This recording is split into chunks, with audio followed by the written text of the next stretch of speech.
DRG Kids. कहाणी भूताची शेंडी. रामपूर गावचे जमीनदार दादा ठाकूर खूप चांगले व्यक्ती होते. ते सर्व गावकऱ्यांचे त्रास दूर करायचे. त्या गावात एक तळ होतं. जेव्हा गावातल्या सर्व विहिरींचे पाणी आटून जायचे तेव्हा सर्वजण त्या तळ्यातून पाणी आणायचे. एकदा जेव्हा गावातला भोला तळ्यावर पाणी आणायला गेला तेव्हा त्याने तिथे एक विचित्र आवाज ऐकला.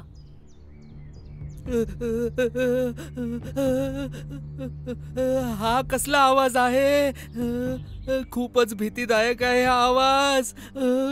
तो न ऐकल्यासारखे करून मडक्यात परत पाणी भरू लागला. तेव्हा परत आवाज आला. हे माणसा, जा पळ इथून, नाहीतर मी तुला खाऊन टाकेन. कोण आहे? त्याच्या हातून मडकं पाण्यात पडलं व तेवढ्यात पाण्यातून एक भूत बाहेर आला. त्याला बघताच भोला पळत सुटतो.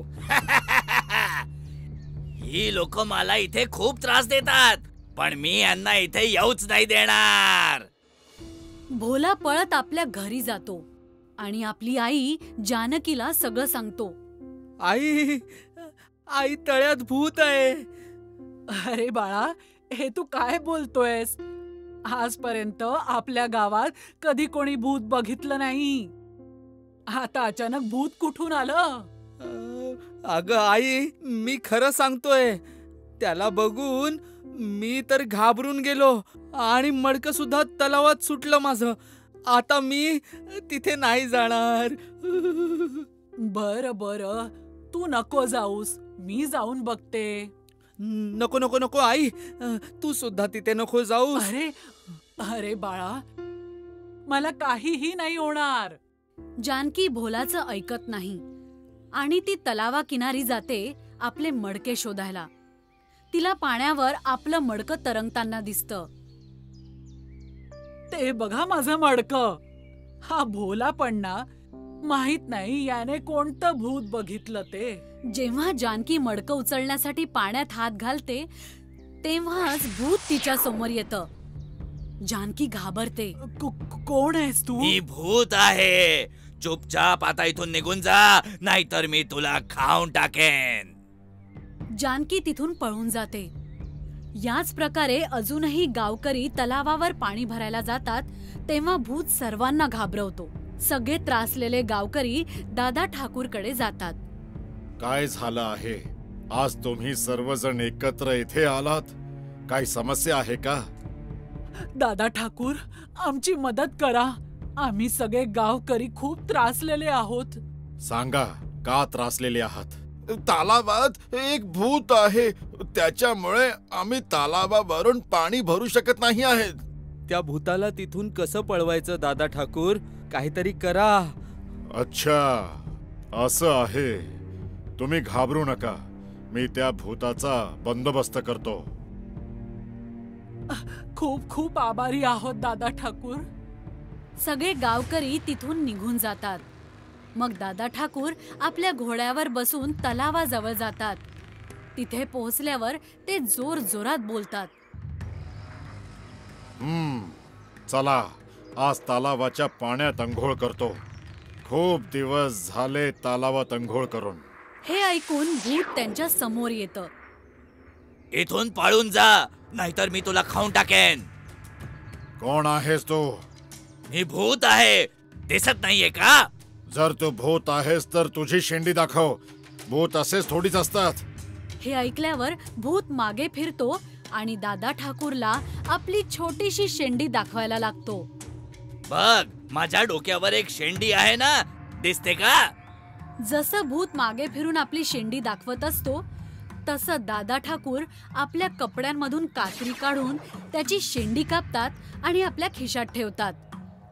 भूत ओरडायला लागतो. शेंडी कापल्यावर तो भूताचा माणूस बनतो. तू माझी शेंडी कापून टाकलीस. माझी शेंडी मला परत दे. परत दे माझी शेंडी. नाही, आता मी तुला तुझी शेंडी देणार नाही. भूत परत परत आपली शेंडी मागत राहिला पण दादा ठाकूरनी त्याची शेंडी परत दिली नाही. आता तू माझा गुलाम झाला आहेस. आता जोपर्यंत मी तुझी शेंडी परत देत नाही तू माझं ऐकशील. ठीक आहे, पण आता मी काय करू? आता तू माझ्या बरोबर चल. दादा ठाकूर भूताला आपल्या घरी घेऊन येतात. भूत आता माणसाच्या रूपात असतो, त्यामुळे कोणालाच कळत नाही की तो भूत आहे. घरी येऊन दादा ठाकूर त्यांची बायको राधा हिला म्हणतात, राधा, हा रामू आहे. आजपासून हा इथेच राहील आणि घरातले सारे काम करेल. ठीक आहे, पण त्याआधी मी ह्याला जरा काहीतरी खायला देते. राधा भूताला खायला देते. मग त्याला घरातील काम समजावून सांगते. आता भूत तिथेच राहायला लागतो.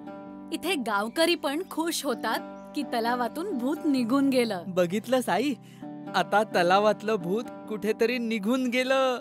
हो, दादा ठाकूरनेच त्याला पळवून लावलं. एक दिवस गावकरी दादा ठाकूरकडे येतात. अरे, आज परत सर्व एकत्र आले. परत काही समस्या आहे का? अरे नाही दादा ठाकूर, आता काही समस्या नाही.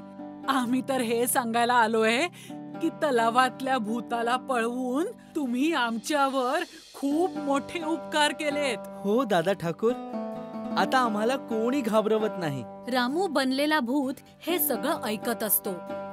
तो तिथेच धान्य साफ करत असतो आणि मनातल्या मनात म्हणतो, अच्छा, तर ती तुम्ही लोक आहात ज्यांच्यामुळे मी इथे नोकर बनून राहिलोय.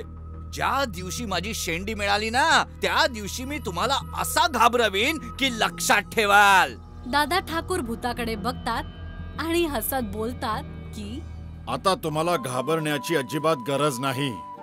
भूताला मी त्याच्या योग्य जागी पोहोचवला आहे. सगळे गावकरी तिथून निघून जातात. एक दिवस दादा ठाकूर भूताला म्हणतात, रामू, जा बाजारातून आज भाजी घेऊन ये. ठीक आहे. भूत भाजी घ्यायला बाजारात जातो. तिथे त्याला जानकी आणि भोला भेटतात. जानकी त्याला म्हणते, तू तोच आहेस ना जो दादा ठाकूरकडे काम करतो? हो, तर तुझं घर कुठे आहे? माझं कुठेही घर नाहीये. अरे, काही हरकत नाही. ऐक बाळा, मी जानकी आणि हा माझा मुलगा भोला. आम्ही याच गावात राहतो. तुला जेव्हा वाटेल तेव्हा तू आमच्या घरी ये. ठीक आहे. आज तू आमच्या बरोबर आमच्या घरी चल, जेवण कर आणि मग निघून जा. भूत त्या दोघांबरोबर त्यांच्या घरी जातो. जानकी त्याला खायला घालते.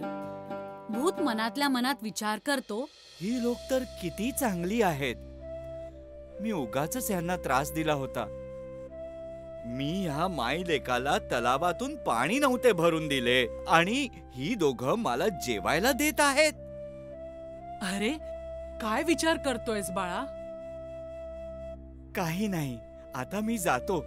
खूप उशीर झालाय. दादा ठाकूर माझी वाट बघत असतील. हे बोलून भूत वाड्यावर परत येतो. पण आता त्याच्यात खूप फरक झालाय. तो गावात आता सगळ्यांशी बोलतो, त्यांच्या बरोबर काम करतो. सगळे दादा ठाकूर समोर त्याची स्तुती करू लागले. दादा ठाकूर, तुमचं रामू खूप चांगला माणूस आहे. त्याने काल माझ्या शेतात पीक कापण्यासाठी माझी मदत केली होती. हो दादा ठाकूर, 2 दिवसांपूर्वी माझी गाय जंगलात पळून गेली होती. रामूच तिला शोधून घेऊन आला. अरे रामू, तू मला बोलला नाहीस. तू या सर्वांची इतकी मदत करतोयस, ही तर खूप चांगली गोष्ट आहे. गावकरी निघून जातात आणि दादा ठाकूर भूताला म्हणतात, बघितलंस तू, गाववाले तुझ्याबद्दल काय बोलतायत ते. या लोकांना नाही माहित की तू तोच भूत आहे. दादा ठाकूर, माझ्याच्यानी खूप मोठी चूक झाली. मी या गावकऱ्यांना इतका त्रास दिला. ही लोक खूप चांगले आहेत. मी आता यांना कधीही कोणतेही कष्ट देणार नाही. तुझी एक सुधारणासाठीच मी तुला इथे आणलं होतं. आता तू सुधारला आहेस आणि आता मला पूर्ण विश्वास आहे की तू कोणालाही आता त्रास देणार नाही आहेस. हो दादा ठाकूर, मला माफ करा. मी आता कधीच कोणालाच त्रास नाही देणार आणि इथून लांब निघून जाईन. दादा ठाकूर आपल्या खिशातून त्याची शेंडी काढून त्याला देतात. ही घे तुझी शेंडी. आता तू मोकळा आहेस. शेंडी मिळाल्याने भूत खूप खुश होतो व तो भूत बनून उडून जातो. दादा ठाकूर हसतात आणि वाड्याच्या आत निघून जातात. यानंतर त्या भूताने कधीच कोणाला त्रास दिला नाही.